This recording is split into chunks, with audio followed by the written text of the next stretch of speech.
I actually had this as 11 minutes ago, but that's actually when the forum thing went live, more like 12 or 13 now. But the Glast Gambit update 19.6 has arrived, and this has brought with it some interesting changes to Nidus, which I'm torn whether I like or not. I actually read the first line that said, increase the base health of Nidus to 1k, and thought, ooh, and then actually went and had a look, and no, it's actually his maggots health. The maggots, of course, being from Ravenous, and most of the changes seem to have come with that. The maggots used to self-detonate, and that would cause damage to enemies and build stacks up. That whole function has been taken out. They will no longer auto-detonate. You can detonate them by activating Virulence over them.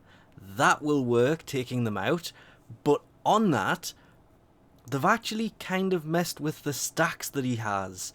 When you get knocked down or into bleed out state, or die, you will no longer lose 10 stacks, you will lose 15 because 10 stacks was too easy to obtain, according to them. It depends what mission you're doing, of course, whether 10's easy to obtain.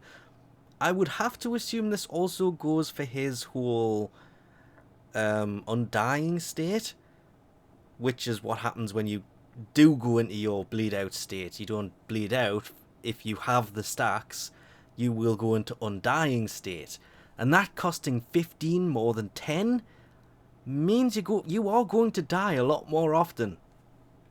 And of course, besides all of that, one of the biggest things is if you have a frame that has been infected with this cyst on the neck and it has the hair sticking out of it, which you will barely be able to see, you can actually open this door.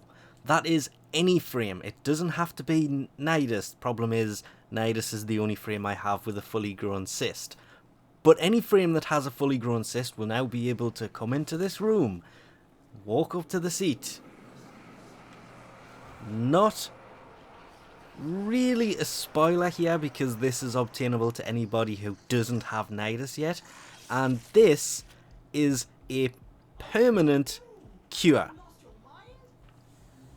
I don't know why Nidus spoke there, but that is supposed to be, and I will leave this room because Helminth is annoying. It's supposed to be a permanent cure. Once it's been cured, it's not supposed to come back, meaning that once you've cured every one of your frames, you won't be able to get it again. There has been talk of adding a system in that will allow you to purposely infect whatever your frame for things like maybe an infested Kavat to come at a later date or something.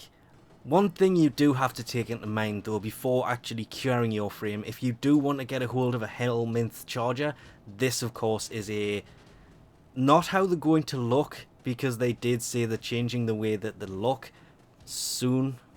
I don't know how soon is, but at a later date. They're working on different artwork for it. But if you do want one, you'll have to try and get it before kind of taking the cure, otherwise you won't be able to get one until they do implement a way of reinfecting yourself at a later date.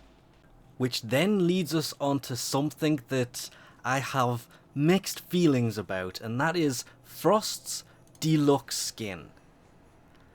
Yeah. I don't know how I feel about this, simply because a lot of people are saying he looks badass, and I will agree, as he stands right there, that looks pretty nice. But take the helmet off, not so much. And I'm seeing this as somebody who uses the Frost Aurora helmet, which adds armor to Frost. I'm going to be running that helmet if I run this skin, not this particular skin, so I'm not too sure about that. Plus, that was the wrong click. There is actually a bundle for this that comes with the Icy Longsword Skin. I was really glad that that's for longswords and not for a particular weapon. Though an extra 50 platinum? That's a lot of platinum for a weapon skin. There is actually a bug at the minute that allowed you, or at least when this first came out, to equip the helmet by itself. I suspect this will be hotfixed fairly quickly. But the actual skin itself doesn't look that bad. One thing I couldn't get this thing to do was, while having the Arcane Aurora helmet, I couldn't get it to keep that equipped and put the skin on, because the bit you see on the side here is part of the skin, not the helmet. Because if we equip the helmet, you can see that doesn't include the bits on the side, which you can barely see there. So I have a strange feeling the Arcane Aurora helmet, which adds armor, is going to inflict pretty badly with that. Possibly. I don't know, it might work. But it does look pretty badass. The more I look at this, the less girdlish it actually looks like. Because the first time I saw the pictures of this, that looks like he's wearing like a man girdle around the sides. But it's actually part of his cape and doesn't really look that bad. I know I said it doesn't look that badass, but it does look pretty badass. It's just the conflict between the helmet and the helmet that I normally wear that's going to pose me a little bit of a problem and probably look pretty silly. But that is a pretty nice looking skin. Expensive, but still nice looking. As for the melee weapon skin, unfortunately, it doesn't go on the war. I hoped it would, but it didn't. It's for things like the Prisma scanner should in theory be able to, yep. Even things like what I had equipped, the Pangolin sword, it'll go on those kind of things. It'll go on the plasma sword.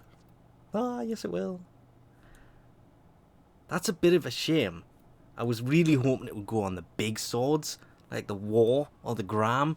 That would have been amazing. But it's actually just for long swords, so single-handed blades basically.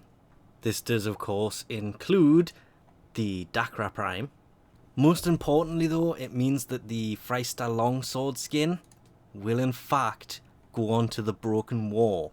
Probably my favourite of the long swords, but I still think this is a bit of a shame that it doesn't kind of go onto the Galatine or the Gram or one of the bigger swords, because it would have just looked better with that frame, making him, or for that deluxe skin, it would have just made him look so much more badass carrying a huge frozen sword rather than a tiny frozen sword.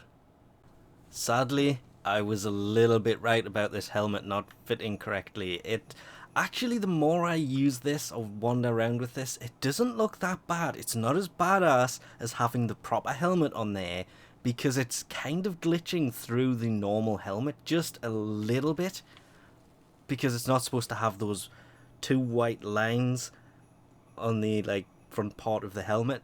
That's actually the neck part, the collar, popping through the Aurora helmet there. That actually didn't look as bad as I expected. The first time I put that on there though, it did look kind of silly, especially considering it's just not supposed to look like that at all. But I think we'll leave this off here for now. As usual, I'll put a link in the description if you want to go read the full forum post about this. Thanks for watching. I'm gonna laugh about that for a while, and I'll catch you next time.